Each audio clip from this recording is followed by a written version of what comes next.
मराठीला अभिजात भाषेचा दर्जा, पण मराठी शाळा टिकतील का? वसईतून उमटतोय अस्मितेचा सवाल.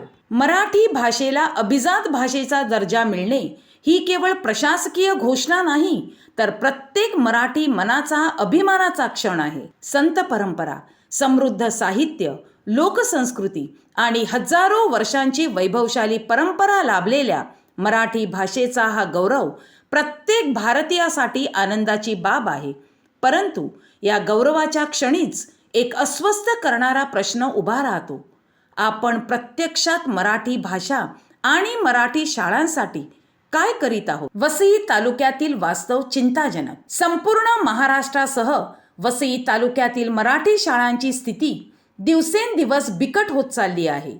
जिल्हा परिषद शाळा, अनुदानित मराठी शाळा आणि अनेक खाजगी संस्थांमधील मराठी माध्यमाच्या वर्गाची पटसंख्या घटत आहेत.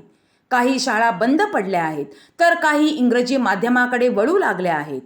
पालकांचा वाढता कल इंग्रजी माध्यमाकडे झुकताना दिसतो. भविष्य उज्ज्वल व्हावे या आशेने पालक इंग्रजी शाळांचा पर्याय निवडतात, पण त्याच वेळी नकळत मराठी शाळांच्या अस्तित्वावर प्रश्नचिन्ह निर्माण होत आहे. मराठी शाळा म्हणजे संस्कृतीची पाळेमुळे. मराठी शाळा केवळ शिक्षण देत नाहीत, तर त्या मराठी संस्कृतीची, अस्मितेची आणि भाषेवरील प्रेमाची जोपासना करतात.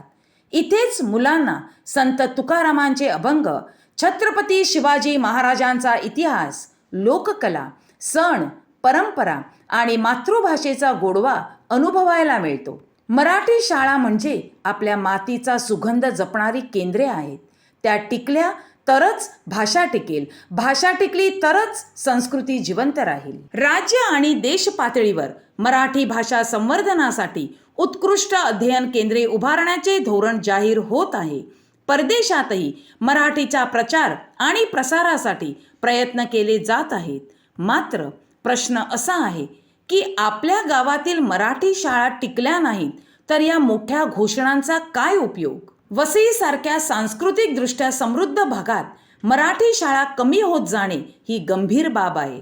ग्रामीण आणि उपनगरी भागात मराठी माध्यमाच्या शाळांना पायाभूत सुविधा, तंत्रज्ञान, गुणवत्तापूर्ण शिक्षक आणि आधुनिक शिक्षण साधने देण्याची गरज आहे. मराठी शाळा टिकवण्यासाठी सरकारने आणि स्थानिक प्रशासनाने ठोस पावले उचलणे अत्यावश्यक आहे. मराठी माध्यम शाळांना विशेष अनुदान, डिजिटल सुविधा आणि आधुनिक अभ्यासक्रम, गुणवत्तापूर्ण शिक्षकांची नियुक्ती, पालकांमध्ये जनजागृती मोहिमा अशा व्यापक धोरणांशिवाय मराठी शाळांचे अस्तित्व धोक्यात येऊ शकते. मराठीला अभिजात दर्जा मिळाल्याचा अभिमान आपण साजरा करतो, पण तो अभिमान केवळ घोषणांमध्ये न राहता कृतीत उतरला पाहिजे.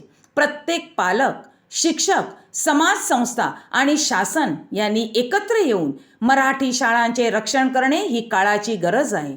कारण मराठी शाळा वाचल्या तरच मराठी संस्कृती, मराठी अस्मिता आणि मराठी भाषा पुढील पिढ्यांपर्यंत अभिमानाने पोहोचेल. आज गरज आहे ती केवळ भावनिक घोषणांची नाही, तर ठोस निर्णयांची. मराठी शाळा टिकल्या तरच अभिजात मराठीचे भविष्य खऱ्या अर्थाने उज्ज्वल राहील.